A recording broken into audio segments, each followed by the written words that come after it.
မင်္ဂလာပါခင်ဗျာ Storyverse Channel လေးကနေပြန်လည်ကြိုဆိုလိုက်ပါတယ်ကျွန်တော်တို့ရဲ့နေ့စဉ်ဘဝတွေထဲမှာအသိပညာဗဟုသုတတွေလည်းရစိတ်ပန်းလေးပြည်စီမဲ့သင်ခန်းစာယူစရာပုံမြင်ကောင်းလေးတွေကိုအမြဲတင်ဆက်ပေးနေတာဖြစ်ပါတယ်ဒီနေ့မှာတော့ထူးထူးခြားခြားသင်ခန်းစာကောင်းလေးတွေပေးစမ်းနိုင်မဲ့ပုံမြင်လေးတွေကိုတင်ဆက်ပေးတော့မှာဖြစ်ပါတယ်ဒီပုံမြင်လေးတွေဟာကလေးတွေအတွက်တည်းမကပဲလူကြီးတွေအတွက်ပါဆင်ခြင်စရာအချက်လက်လေးတွေပါဝင်လာမှုအဆုံးထိနားဆင်ပေးကြဖို့ဖိတ်ခေါ်ချင်ပါတယ်ပုံမြင်လေးတွေမစတင်ခင်မှာကျွန်တော်တို့ရဲ့ channel လေးကို subscribe မလုပ်ရသေးဘူးဆိုရင် subscribe လုပ်ထားပေးဖို့နဲ့နောက်ထပ်တင်မဲ့ပုံမြင်အသစ်လေးတွေကိုလက်မလွတ်ရအောင်ခေါင်းလောင်းလေးကိုလည်းနှိပ်ထားပေးကြပါဦးခင်ဗျာလူချင်းမင်းတို့ရဲ့အားပေးမှုကကျွန်တော်အတွက်အင်အားပါပဲကဲအခုဆိုရင်တော့သင်ခန်းစာယူစရာပုံမြင်လေးတွေကိုစတင်လိုက်ရအောင်ဗျာတခါတော့တောတကူတွေကမြေကြီးကြီးတစ်ခုမှာခါငှက်တကောင်နေထိုင်ပါတယ်။အဲ့ဒီငှက်ဟာတွင်းကြီးထဲမှာပဲနှစ်ပေါင်းများစွာအေးအေးလူလူနေထိုင်လာခဲ့ပါတယ်။တနေ့မှာတော့ခါငှက်ဟာတခြားငှက်အပေါင်းအဖော်တွေနဲ့အတူစပားတွေဝင်းမဲ့နေတဲ့လယ်ကွင်းပြင်ကြီးစီကိုအစာရှာထွက်ခဲ့ပါတယ်။စပန်းနှံတွေကိုအလွန်ကြိုက်တဲ့ခါငှက်ဟာလယ်ကွင်းထဲမှာအစားအစာတွေတငယ်ချင်းအသစ်တွေနဲ့ပျော်ပါရင်းနဲ့သူ့ရဲ့အိမ်ဖြစ်တဲ့မြေရင်းကြီးစီကိုမပြန်ပြစ်တာအတော်လေးကြာသွားခဲ့ပါတယ်။အဲ့ဒီအချိန်မှာလမ်းကြုံလို့ရောက်လာတဲ့ယုံတကောင်ဟာအဲ့ဒီမြေရင်းကြီးကိုတွေ့သွားပါတယ်။တွင်းထဲမှာလည်းဘယ်သူမှရှိမနေတော့ယုံဟာအပိုင်တွက်ပြီးအဲ့ဒီတွင်းထဲမှာအခြေချနေထိုင်လိုက်ပါတော့တယ်။ယုံဟာအဲ့ဒီတွင်းထဲမှာပျော်ပျော်ရွှင်ရွှင်နဲ့နေလာခဲ့တာရက်ပေါင်းမနည်းတော့ဘူးပေါ့။ဒီနေ့မှာတော့လယ်ကွင်းထဲကနေခါငှက်တကောင်ပြန်ရောက်လာခဲ့ပါတယ်။ဒါပေမဲ့သူ့တွင်းထဲမှာယုံတကောင်အခန်းသားထိုင်နေတာကိုမြင်လိုက်ရတော့ခါငှက်ဟာအတော်လေးအံ့အားသင့်တာပေါ့။ခါငှက်ကယုံကိုကြည့်ပြီးဟေ့ယုံဒါငါတွင်းလေမင်းကဘာလို့လာနေနေတာလဲအခုချက်ချင်းငါတွင်းထဲကနေထွက်သွားပေးပါလို့ဒေါသစကြီးနဲ့နှင်ထုတ်လိုက်ပါတယ်ဒါပေမဲ့ယုံကလည်းအလျှော့မပေးပဲမင်းကတော့ယူနေပြီတင်တယ်ဒီတွင်းကမင်းတွင်းလို့ဘသူကပြောတာလဲအခုဒီတွင်းထဲမှာငါရှိနေတာအဲ့ဒါကြောင့်ဒါဟာငါတွင်းပဲမင်းကတခြားကိုထွက်သွားပါတော့လို့ပြန်ပြောလိုက်ပါတယ်ခါငှက်ကလည်းမခံချင်စိတ်နဲ့မဟုတ်ဘူးဒီတွင်းကိုငါကိုယ်တိုင်စောက်ခဲ့တာဘာပဲအမြဲနေခဲ့တာငါပြောတာမယုံရင်အနီးနားကအိမ်ကြီးချင်းတွေကိုမေးကြည့်လိုက်စမ်းပါလို့ပြန်အောင်ပြောပါတယ်။ရှင်ကတော့ခက်ရီအေးပဲငါကဘာလို့မေးနေရမှာလဲ။ခုလက်ရှိနေထိုင်သူဟာပိုင်ရှင်ဆိုတာမင်းမသိဘူးလား။အခုငါနေနေတာဖြစ်လို့ဒါငါတွင်ပဲငါပြောတာမှန်မင်းသာအိမ်ကြီးချင်းတွေကိုတွားမေးကြည့်လိုက်ပါအောင်လို့ခက်တီတီနဲ့ပြန်ပြောလိုက်ပါတော့တယ်။ခါငှက်ဟာစိတ်ပြက်လက်ပြက်နေပဲဒီမှာယုံဒီတွင်းဟာမဲတွင်းမဟုတ်ပါဘူး။ငါကအဆာရှာဖို့ခဏထွက်သွားခဲ့တာပါ။အခုငါအိမ်ပြန်လာပြီဖြစ်လို့ဒီတွင်းထဲကနေထွက်သွားပြီးဖို့ငါမြစ်တာရက်ခံပါတယ်လို့ရင်ကြီးကြီးနဲ့ထပ်ပြောရှာပါတယ်။ဒါပေမဲ့ယုံကတော့ခေါင်းမမာနဲ့ပဲ။အိုးမရပါဘူး။ငါတော့ထွက်မသွားနိုင်ဘူး။အခုဒါငါအိမ်ဖြစ်သွားပြီ။ငါဒီမှာပဲဆက်နေမယ်။မင်းနေဖို့တခြားနေရာကိုသာအစ်စ်သွားရှာတော့လို့ပြပြတသားညင်းဆိုလိုက်ပါတော့တယ်။အဲ့ဒီလိုနဲ့ယုံနဲ့ခါငှက်ဟာတွင်းပိုင်ဆိုင်မှုနဲ့ပတ်သက်ပြီးအကြီးအကျယ်ညင်းပွားကြပါတော့တယ်။သူတို့နှစ်ကောင်ရန်ဖြစ်နေတာကိုတောထဲကတရိတ်ဆန်တွေနှက်တွေလဲစူယုံရောက်ရှိလာပြီးဝိုင်းကြည့်နေကြတာပေါ့ဒါပေမဲ့ဘသူကအရင်နေတာလဲဘသူကပိုင်ရှင်လဲဆိုတာကိုဘသူကမှအတိအကျမဆုံးဖြတ်ပေးနိုင်ကြဘူးဖြစ်နေပါတယ်နောက်ဆုံးမှာတော့ခါငှက်ဟာကဲဒီလိုညင်းနေလို့တော့အဖြေထွက်မှာမဟုတ်ဘူးငါတို့ရဲ့ပြဿနာကိုပညာရှိတဦးစီမှာတင်ပြပြီးအဆုံးအဖြတ်ခံယူကြရအောင်လို့အကြံပြုလိုက်ပါတယ်ရှင်ကလည်းသူ့ကိုယ်သူမှန်နေတယ်လို့ထင်နေတာမို့ခါငှက်ရဲ့အကြံကိုသဘောတူလိုက်တာပေါ့ဒါနဲ့သူတို့နှစ်ကောင်ဟာသူတို့ရဲ့အမှုအခင်းကိုတရားမျှတစွာဆုံးဖြတ်ပေးနိုင်မဲ့ပညာရှိတဦးကိုရှာဖွေဖို့ခရီးထွက်လာခဲ့ကြပါတယ်လမ်းတစ်လျှောက်ရှာဖွေရင်းနဲ့မကြာခင်မှာပဲဂင်းကမြေကမ်းနားကိုရောက်ရှိလာကြပါတယ်အဲ့ဒီနေရာမှာတော့သူတို့ဟာမျက်မှောင်ကျုပ်ပြီးတရားအားထုတ်နေဟန်ရှိတဲ့ကြောင်ကြီးတစ်ကောင်ကိုလှမ်းပြီးမြင်လိုက်ကြပါတော့တယ်ကြောင်ကြီးဟာနောက်ခြေထောက်နှစ်ဖက်ပေါ်မှာမတ်တက်ရပြီးမျက်လုံးလေးတွေကိုမိတ်ကပရီးလေးတစ်လုံးပြီးတစ်လုံးစိတ်ရင်တရားအားထုတ်နေတဲ့သူတော်စင်ကြီးတစ်ပါးလိုဟန်ဆောင်နေတာပေါ့ခါငှက်ဟာကြောင်ကြီးကိုကြည့်ပြီးဟေးကြည်စမ်းဒီကြောင်ကြီးဟာသူတော်စင်ဖြစ်မယ်စိတ်ကောင်းရှိပြီးပညာရှိမဲ့ပုံပဲငါတို့ပြဿနာကိုသူ့စီမှာတွားပြီးအဆုံးဖြတ်ခံယူကြရအောင်လို့ပြောလိုက်ပါတယ်ဒါပေမဲ့ယုံကတော့တန်တရားရှိနေတော့မှာပဲငါတော့ဒီကြောင်ကိုမတင်ကားဘူးကြည့်ရတာကောက်ကျစ်ဆင်းလဲမဲ့ပုံပဲသူ့ကိုမယုံရဲဘူးအနားသွားရင်ငါတို့ကိုစားပြစ်မှာကြောက်တယ်လို့စိုးရင်တကြီးနဲ့ပြန်ပြောပါတယ်။အဲဒီစကားကိုကြောင်ကြီးကကြားသွားတော့သူ့ရဲ့ကောက်ကျစ်တဲ့အကြံကိုအကောင်ထဲပေါ်ဖို့အတွက်အတန်ကိုခက်အေးအေးလေးလှုပ်လိုက်ပြီးမိတ်ဆွေတို့လာကြပါမကြောက်ကြပါနဲ့ ကျွန်ုပ်ဟာတခြားကြောင်နေနဲ့မတူပါဘူး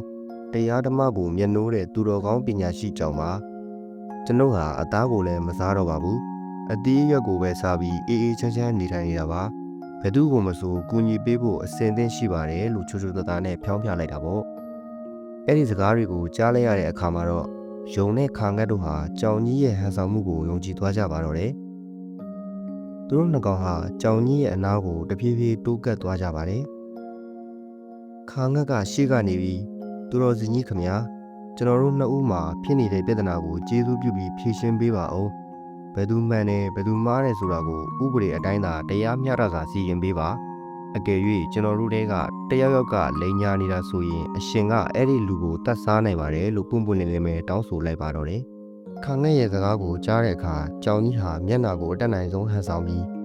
အိုးမိတ်ဆွေတို့ရဲ့ကျွန်ုပ်ကိုဒီလိုစကားမျိုးမပြောပါနဲ့ကျွန်ုပ်ဟာဘသူ့ကိုမှဒုက္ခမပေးဘူးဆိုတာအားလုံးသိပါတယ်သင်တို့ပြောသလိုအမှားလုပ်တဲ့သူကိုတော့ကျွန်ုပ်ကအပြစ်မပေးလိုပါဘူးမကောင်းမှုလုပ်တဲ့သူကိုဘုရားသခင်ကပဲအပြစ်ပေးမှာပါကဲ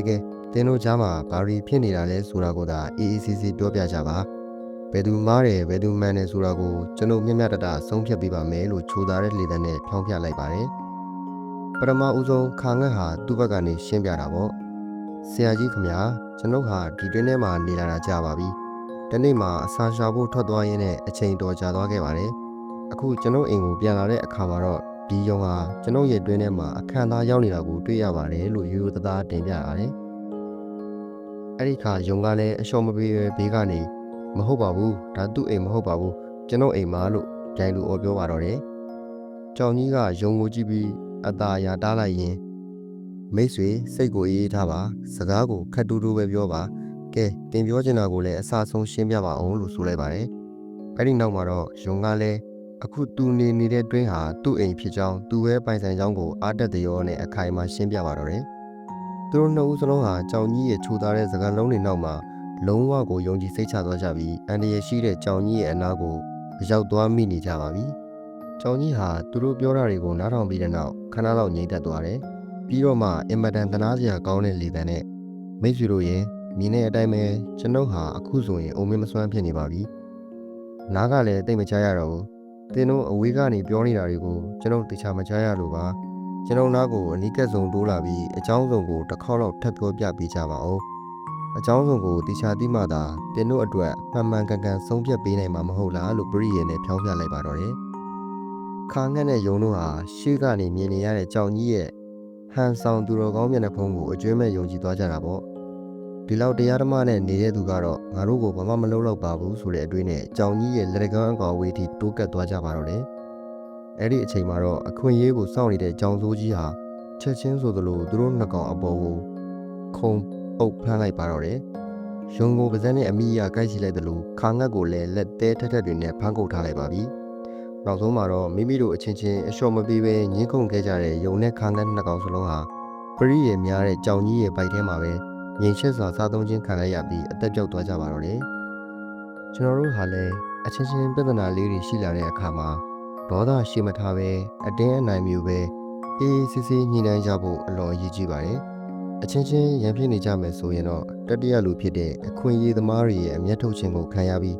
နှစ်ဦးစလုံးဒုက္ခရောက်သွားနိုင်ရဲဆိုတာဒီပုံမြင်လေးကသတိပေးနေတာပဲဖြစ်ပါတယ်ခင်ဗျာဒီပုံမြင်လေးကတော့နာမည်ကျော်အီဆွတ်ပုံမြင်တွေကတပုတ်ဖြစ်တဲ့ချင်းသေးရေခြုံထားသောမြီးဆိုတဲ့ပုံမြင်လေးပဲဖြစ်ပါတယ်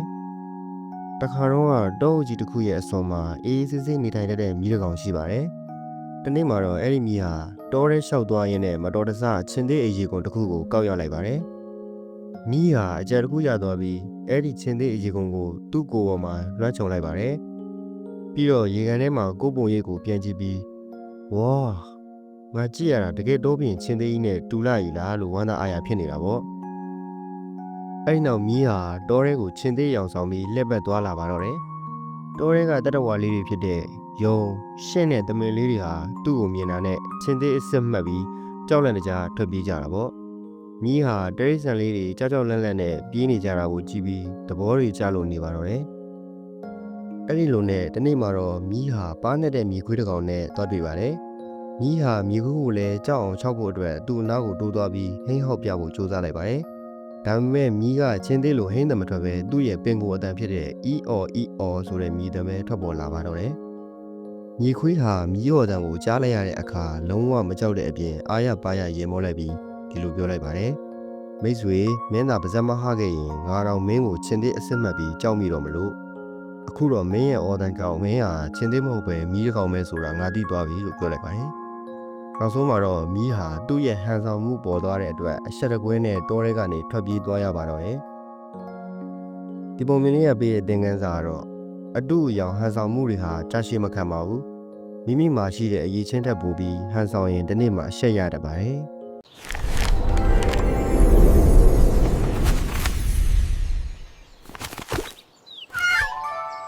ပုံမြင်လေးကခွေးနဲ့လူသားတို့ရဲ့တစ္ဆာရှိမှုကိုဖော်ကျူးထားတဲ့အရန်ကောင်းတဲ့ပုံမြင်လေးပါ။တစ်ခါကတောနဲ့ကြီးထဲမှာခွေးလေးတစ်ကောင်ဟာဖော်မရှိပဲတစ်ကောင်နဲ့နေထိုင်ပါတယ်။ရက်တူကြာလာတဲ့အခါမှာတော့ခွေးဟာတကူထဲနေရတာကိုညီငွေလာပြီးအဖော်ရှာဖို့စိတ်ကူးမိလေတော့တယ်။သူ့ရဲ့စိတ်ကူးကတော့ငါရဲ့အဖော်ဟာလောကမှာခွန်အားအကြီးဆုံးနဲ့ဘယ်သူမှမကြောက်တဲ့သူဖြစ်ရမယ်ဆိုတာပါပဲ။ခွေးဟာလောကမှာဝင်ပလီကအင်အားအကြီးဆုံးလို့ထင်တာကြောင့်ဝင်ပလီထန်သွားပြီးအဖော်လုပ်ဖို့ကမ်းလှမ်းပါတယ်။ဝင်ပလီကလည်းသဘောတူတာကြောင့်သူတို့နှစ်ဦးအတူနေကြတာပေါ့။တရက်မှာတော့တောရဲကအတတစ်ခုကိုကြားလို့ခွေးကထိုးအောင်လိုက်တဲ့အခါဝင်ပလီကြီးကတုံတုံရင်ရင်နဲ့ပြောပါတယ်။ဟောင်းနဲ့ခွေးလေးဝဝင်ကြီးကြားသွားရင်ငါတို့နှစ်ယောက်လုံးကိုကိုက်တက်စားလိမ့်မယ်။ဒီကခွေးကအော်ဝဝင်ကိုတော့ကြောက်နေရရင်တော့ဝင်ပလီဟာအင်အားအကြီးဆုံးမဟုတ်တော့ဘူးလို့တွေးပြီးဝဝင်စီကိုထွက်လာခဲ့ပါတော့တယ်။ခွေးဟာဝဝင်ကြီးနဲ့အတူနေပြန်ပါတယ်။တညမှာတော့ထူးခြားတဲ့အတန်ကြားလို့ခွေးကထိုးအောင်မိတဲ့အခါဝဝင်ကြီးကဒေါသတကြီးနဲ့တားပါတယ်။တိတ်ဆန်းမဟောင်းနဲ့ချင်းသေးကြီးကြားသွားရင်ငါတို့ကိုလာတက်လိမ့်မယ်။ခွေးကစဉ်းစားမိပြန်တယ်။ချင်းသေးကိုကြောက်နေရတဲ့ဝဝင်ဟာလည်းအင်အားအကြီးဆုံးမဟုတ်နိုင်ဘူး။ချင်းသေးမှသာအစွမ်းထက်ဆုံးဖြစ်ရမယ်လို့တွေးပြီးချင်းသေးစီကိုထပ်မံထွက်ခွာလာခဲ့ပါတယ်။ခွေးနဲ့ချင်းသေးကြီးတို့အတူနေကြတာတော့ကြာပါတယ်။ဒါပေမဲ့တညမှာတော့ခွေးဟောင်တန်ကြောင့်ချင်းသေးကြီးကတတိပေးစကားပြောကြလာပါတယ်။ခွေးလေးမဟောင်နဲ့လူသားတွေတိသွားရင်ငါတို့ကိုလေးနဲ့ပြစ်ပြီးဖမ်းသွားလိမ့်မယ်။ဒီစကားကိုကြားလိုက်ရတဲ့အခါခွေးဟာအမှန်တရားကိုသိသွားပါပြီ။ချင်းသေးတောင်ကြောက်ရတဲ့လူသားဟာတကယ်ကပ္ပအင်အားအကြီးဆုံးပဲလို့ဆုံးဖြတ်ပြီးလူသားကိုရှာဖွေဖို့ချင်းသေးကိုစွန့်ခွာခဲ့ပြန်ပါတယ်။နောက်ဆုံးမှာတော့ခွေးဟာလူသားကိုတွေ့ရှိသွားပြီးအတူနေထိုင်ခွင့်တောင်းပါတယ်။လူသားကလည်းသဘောတူပြီးသူ့အိမ်ကိုခေါ်သွားတာပေါ့။ညရောက်လို့အသက်တကူကြားတဲ့အခါခွေးကအကျဲ့အတိုင်းထိုးဟောင်ပါတယ်။အဲ့ဒီအချိန်မှာလူသားကနိုးလာပြီးခွေးကိုချင်းမောလိုက်တာကတော့တိတ်လိမ်မာတဲ့ခွေးလေးပဲကောင်းတယ်ဆက်ဟောင်းကြဲကြဲလေးသာဟောင်စမ်းလို့ပြောလိုက်ပါတယ်။ခွေးဟာအော်ဝမ်းသာဖြစ်သွားပါတယ်။လူသားဟာဘသူ့ကိုမှမကြောက်ဘဲငါရဲ့ဟောင်းတဲ့ကိုတောင်အားပေးပါလား။သူဟာတကယ်ကိုအင်အားအကြီးဆုံးပါပဲလို့ယုံကြည်သွားပါတော့တယ်။အဲ့ဒီအချိန်ကစပြီးခွေးဟာလူသားကိုအားကိုးတိုက်ဆုံးအရှိတကင်အဖြစ်သတ်မှတ်ခါယနေ့ထက်တိုင်လူသားတွေနဲ့အတူတစ္ဆာရှိရှိနေထိုင်လာခဲ့ကြတာဖြစ်ပါတော့တယ်ခင်ဗျာ။